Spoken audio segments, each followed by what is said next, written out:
ठीक है। तो हम लोग को पढ़ना कार्बोहाइड्रेट लिपिड का मेटाबॉलिज्म, ठीक है। मेटाबॉलिज्म को मतलब जानते हो क्या है? जब आप कुछ खाते हो, सपोज कर लो कार्बोहाइड्रेट खाते हो या लिपिड खाते हो। कार्बोहाइड्रेट मतलब जितने भी शुगर रिलेटेड प्रोडक्ट है वो खाते हो, या जितने भी आयरन से रिलेटेड घी वगैरह वो खाते हो, तो उसका मेटाबॉलिज्म होता है। मेटाबॉलिज्म का हिंदी में मतलब होता है उसका पाचन, ठीक है। ये हमको पढ़ना है। अब आ जाओ, मेटाबॉलिज्म जो होती है all biochemical reaction in body. हमारे शरीर में जितने भी रिएक्शन होता है, रिएक्शन कैसे होता है? हम खाते हैं कार्बोहाइड्रेट, ठीक है। कार्बोहाइड्रेट क्या होता है? कॉम्प्लेक्स कार्बोहाइड्रेट, ठीक है। तो क्या होता है, उसको क्या बोलते हैं? पॉलीसेकेराइड्स। पॉलीसेकेराइड डायसेकेराइड से बोलते हैं, डायसेकेराइड जो होती है ओलिगोसेकेराइड, ओलिगोसेकेराइड मोनोसेकेराइड, ठीक है। एक क्रम होता है। तो ये सब पूर्ण करने के लिए क्या होता है? रिएक्शन होता है, एक एक स्टेप रिएक्शन पूरा हर एंजाइम रिएक्ट करता होगा, ठीक है। इतनी बात समझ आ गई? तो क्या होता है? मेटाबॉलिज्म जो होती है involve to the all biochemical reaction in our body, clear.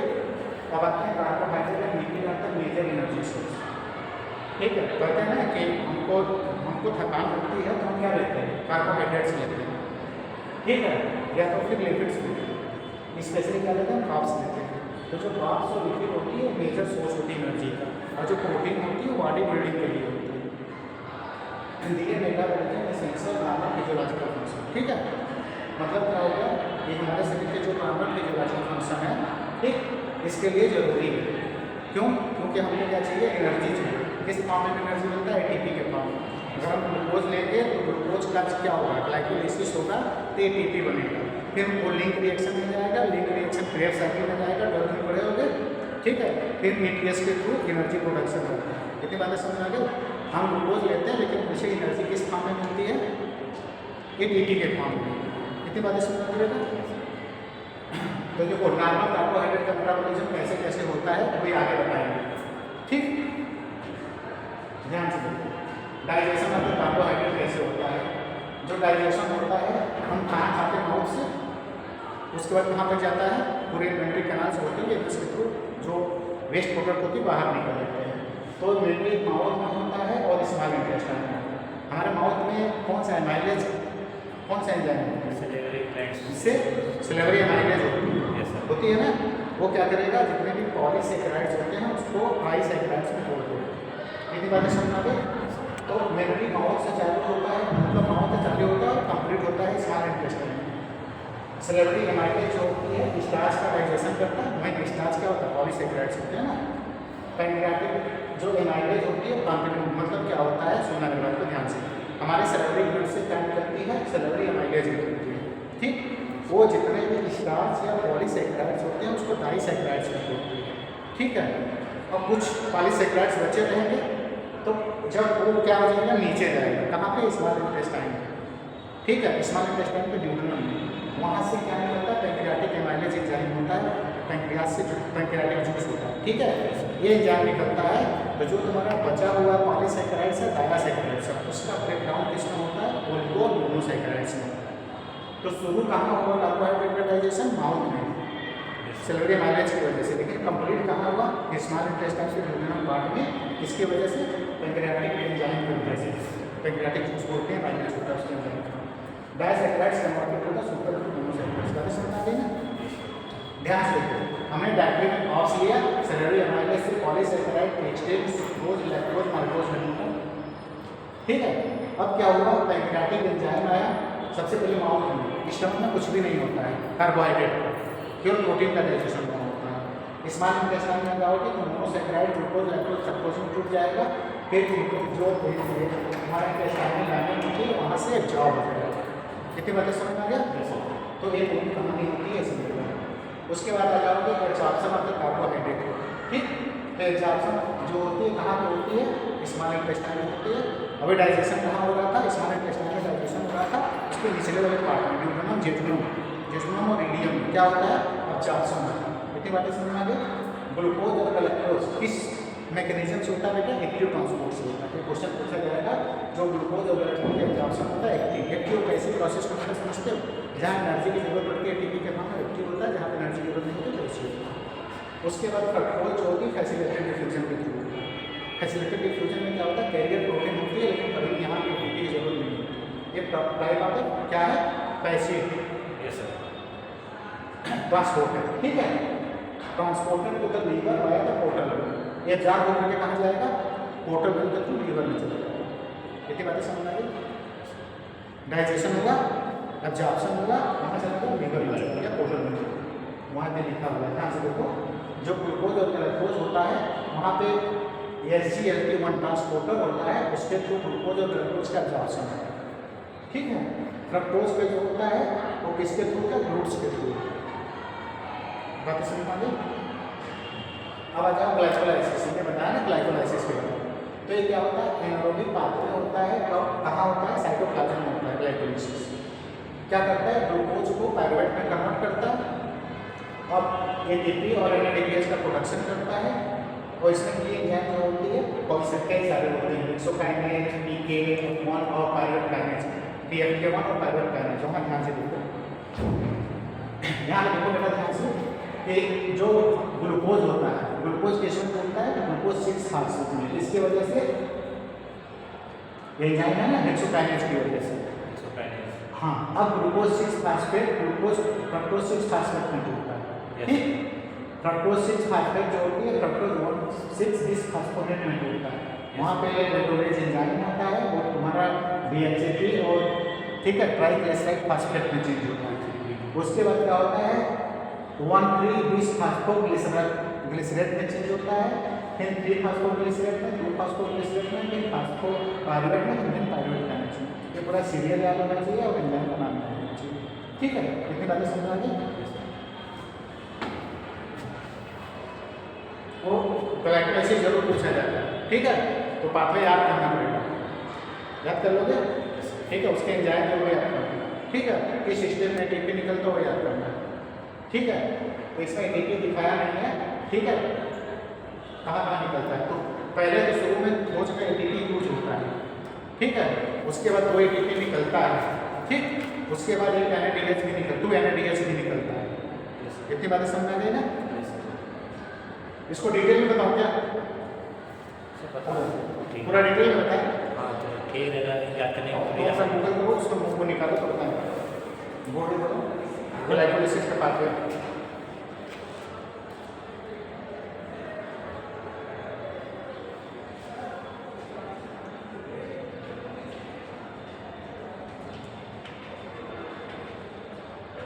तो देखोगे तो ज़्यादा समझोगे।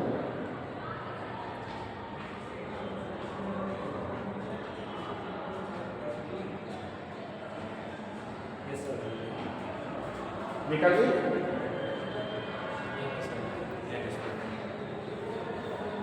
ठीक, ध्यान से देखो, देखो सबसे पहला था तुम्हारा ग्लूकोज, ठीक है।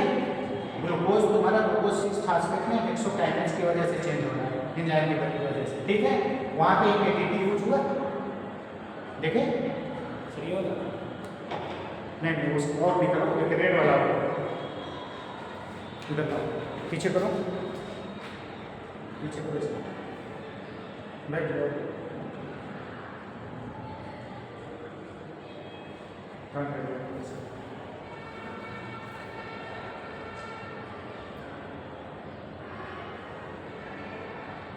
बोलो। ये ध्यान से देखो, यहाँ इधर इधर देखो, ये तुम्हारा ग्लूकोज है, ग्लूकोज तुम्हारा ग्लूकोज 6 फॉस्फेट में चेंज हुआ है हेक्सोकाइनेज के प्रेजेंस में। यहाँ पे एक ATP यूज हुआ है, 1 ATP ADP में चेंज हुआ, तो एक ATP यहाँ पे यूज हुआ। उसके बाद फ्रक्टोज फॉस्फेट से फ्रक्टोज 6 बिसफॉस्फो, ठीक है, फॉस्फेटेज में चेंज हुआ, यहाँ पे एक ATP यूज हुआ है तुम्हारा। उसके बाद देखो यहाँ पे जो दूसरा यहाँ पे एडोलेस, ठीक है, यहाँ पे एक यहाँ पे NADPH एक बनता है, तो यहाँ बना ना, 2 यूज हुआ, 2 NADPH बना, ठीक है। फिर यहाँ पे भी 2 ATP बना, ठीक है। तो टोटल बना कितना? 2 यूज हो गया, 2 बन गया, ठीक। 2 यहाँ बना, एक दोनों चला गया, 2 यहाँ बना, और ये तुम्हारा NADPH से कितना बनता है? 2.5 ATP बनता है। तो टोटल 5 ATP हो गया, 2 हो गया, 7 ATP बनता है, ठीक है। समझ में आ गया बेटा? ठीक, अब आ गया। अब आते हैं ग्लाइकोजेनेसिस, ठीक। ग्लाइकोजेनेसिस। Yes. इसमें क्या होता है बेटा, इसमें ग्लाइकोजन का फॉर्मेशन होता है, किससे? ग्लूकोज से। ठीक है, इसमें क्या होता है, ग्लाइकोजन का फॉर्मेशन होता है ग्लूकोज से। क्यों? हमारे बॉडी में स्टोर ये स्टार्ट किस फॉर्म में? ग्लाइकोजन के फॉर्म में। कहाँ होता है? लीवर और मसल में होता है। Yes sir. ठीक है, स्टिमुलेट किसकी वजह से होता है? इंसुलिन की वजह से होता है। इंपॉर्टेंट सोर्स है किसका? एनर्जी का। वहाँ ध्यान से देखो, ये ग्राफ देखो ध्यान से।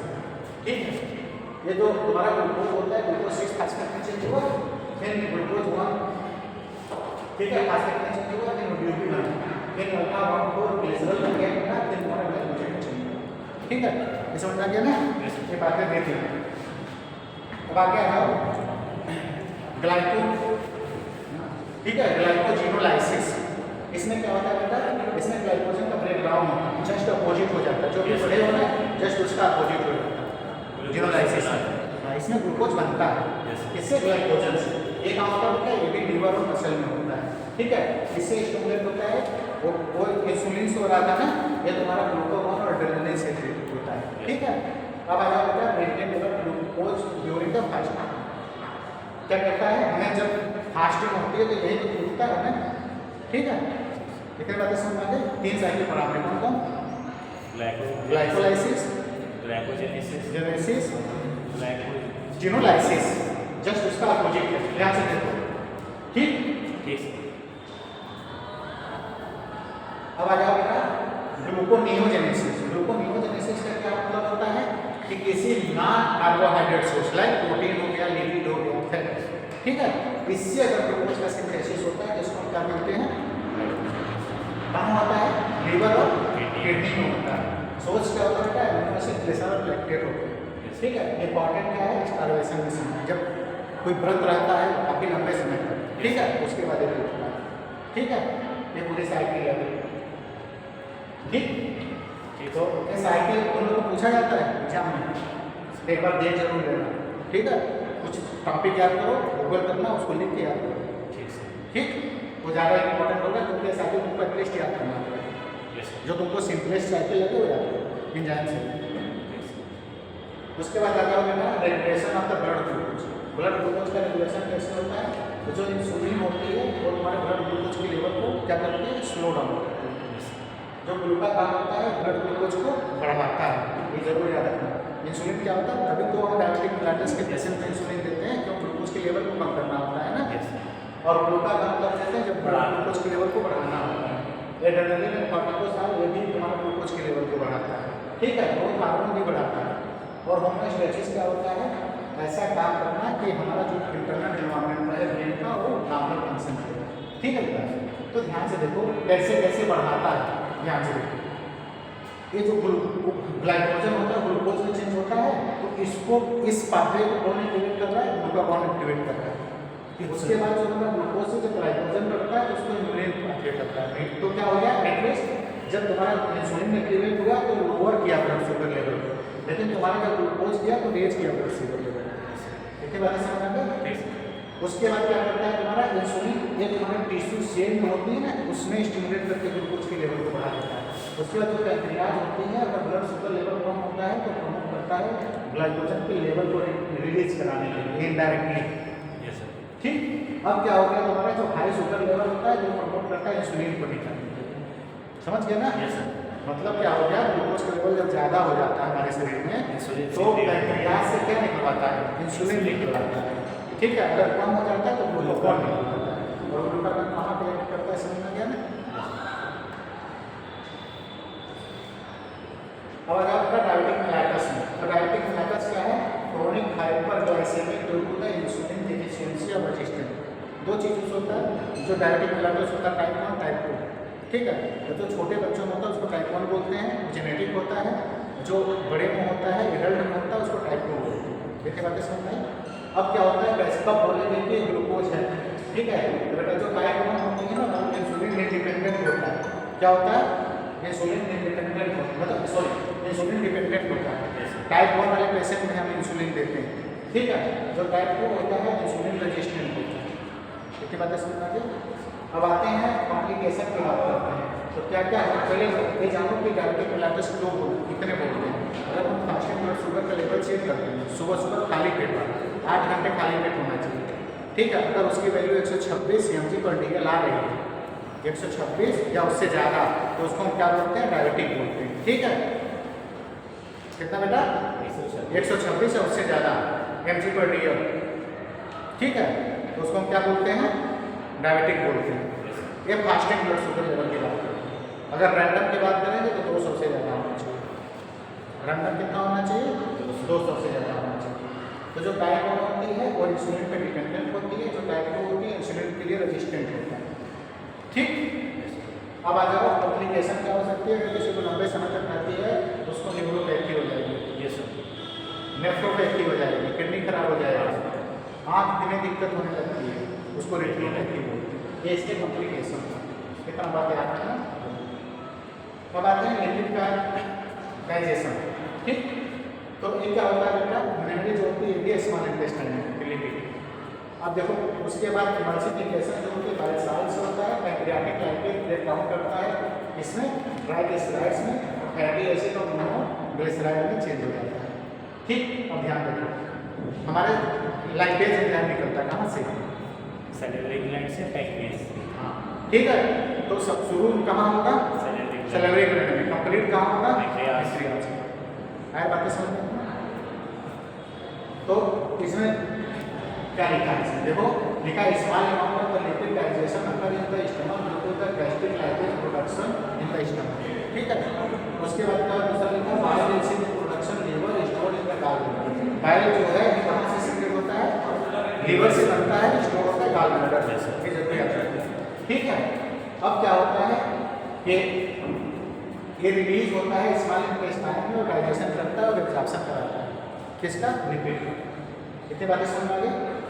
अब आ जाओ तीसरे पॉइंट, जो एंजाइम पैंक्रियाटिक लाइपेज होती है वो प्रोड्यूस होती है पैंक्रियास से और रिलीज होती है कहाँ पे, स्मॉल इंटेस्टाइन में। वो क्या करता है, जितने भी तुम्हारे ट्राइग्लिसराइड होते हैं उसको ब्रेक करता है छोटे छोटे टुकड़ों में, क्लियर।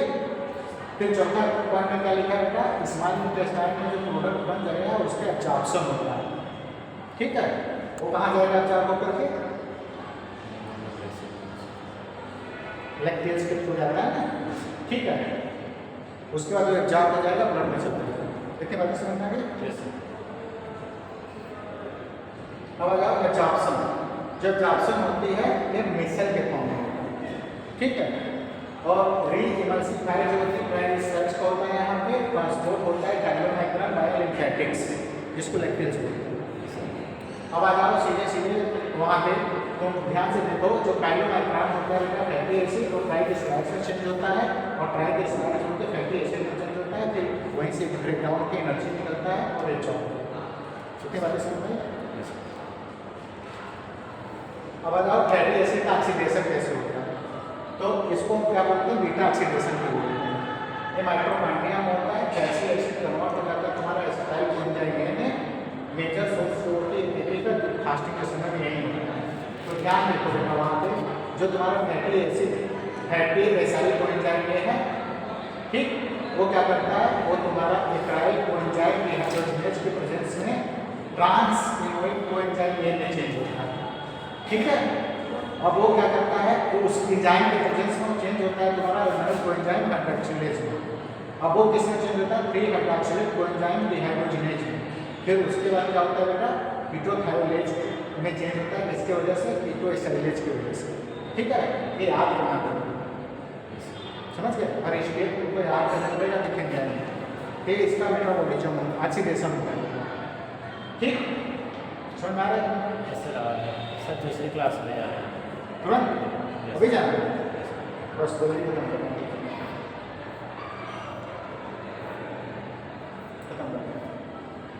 अब आ जाओ लिपोजेनेसिस। लिपोजेनेसिस में क्या होता है बेटा, synthesis of the fatty acid from the acyl coenzyme में कहाँ होता है, लीवर और एडिपोज टिश्यू में होता है। ये भी इंसुलिन से स्टिमुलेट होता है, एक्सेस कार्बोहाइड्रेट फैट में चेंज हो जाता है, क्लियर हुआ।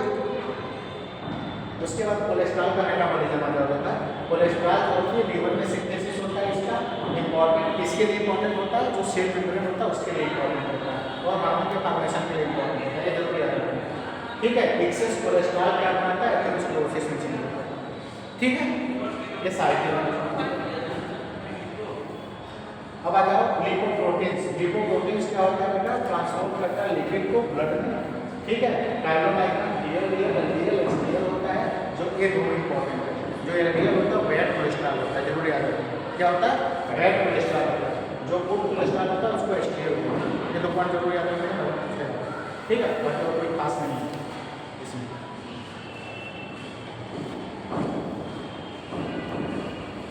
ठीक है, अब आ जाओ बेटा डिसऑर्डर, लिपिड डिसऑर्डर कौन कौन से हो सकते हैं?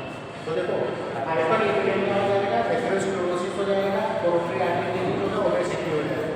और क्या हो सकता है तुम्हारा? बाउचर डिजीज हो जाएगा, क्रोनिक किडनी डिजीज हो जाएगा, डायबिटिक लिवर डिजीज हो जाएगा, कार्डियोवैस्कुलर डिजीज हो जाएगा, टेस्ट सेल डिजीज हो सकता है, फिर ऐसा समझ में आना चाहिए। और डायबिटीज हो सकती है, ओबेसिटी हो सकती है। इतनी बातें समझ में ये जरूरी आप बताएं। 4 उसके बाद ब्लड ग्लूकोज का एस्टिमेशन करते हैं हम। डायग्नोसिस बनाते हैं किसका बेटा? ग्लूकोज का, मतलब डायबिटिक का, ठीक है। फास्टिंग मेजर करते हैं, हमने वैल्यू बता रखा आपको। पोस्टपार्टियल भी रखते हैं, इसकी भी वैल्यू 2 है, पीपी की भी वैल्यू।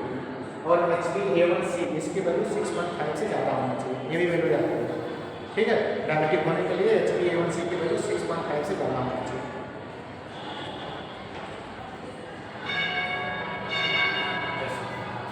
उसके बाद आ जाओ लिपिड प्रोफाइल एस्टिमेशन। इसमें हम पता ना कि लिपिड प्रोफाइल करा, उसमें क्या क्या बेटा? Total cholesterol, LDL HDL, triglyceride होना चाहिए, कार्डियोवैस्कुलर रिस्क होना चाहिए। वहाँ पहले याद रखो कि जो टोटल कोलेस्ट्रॉल की वैल्यू होती है वो कितना होना चाहिए, ठीक है। सबकी वैल्यू दी हुई है, देखो, ठीक है। हाई कब बोलेंगे, इंटरमीडिएट कब बोलेंगे, ऑप्टिमम कितना होगा? बताओ टोटल कोलेस्ट्रॉल की वैल्यू कितना ऑप्टिमल है? 200 से कम होना चाहिए, ठीक है। एलडीएल कोलेस्ट्रॉल की वैल्यू 52 से कम होनी चाहिए, ठीक है।